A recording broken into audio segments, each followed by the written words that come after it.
flossing. I cannot even say enough things about flossing. And the way I like to think about it is if you are painting a room and you use a roller to cover the big spaces of that room, how do you really get to the corners of that room unless you have a little paintbrush? Same thing is true with brushing and flossing. So if you brush your teeth and remove all the largest food particles and bacteria, how do you get to the little areas in between? Unless you use your dental floss. Those spaces, if left unattended, can become infected and then you could develop gum disease.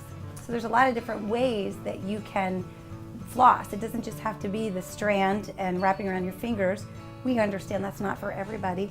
So there's different flossing aids that you can do, which we highly recommend.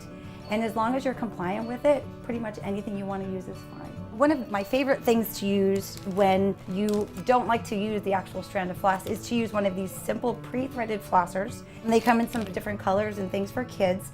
And you could also use something that's called a floss handle, where you load the floss onto it yourself. Some people like to use a water pick because it helps to burst and make the bacteria come out from the interdental spaces. So whatever you want to use, we're pretty much fine with. There's also picks that you can use called soft picks that help to drag the bacteria out from between your teeth.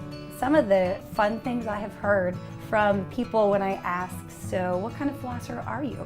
Some people say biannual, twice yearly. Some people say, I'm recreational.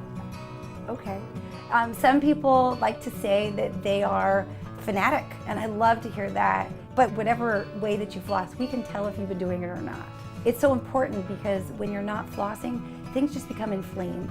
And one thing that we can always tell is if there's a lot of bacteria that are in between your teeth and that have been there for a while, we can tell that you've not been doing the job that you're supposed to do. We definitely try to make sure that you understand how important it is to get in there. It's so important. I always think that your mouth is the doorway to the rest of your body and the rest of your systems. And I think that we all have a very big desire to be healthy. And if you can start just by something as simple as flossing and brushing, it's just going to mean you're healthier overall. So if you have any questions about flossing, please give us a call at 3D Dental 614-0322.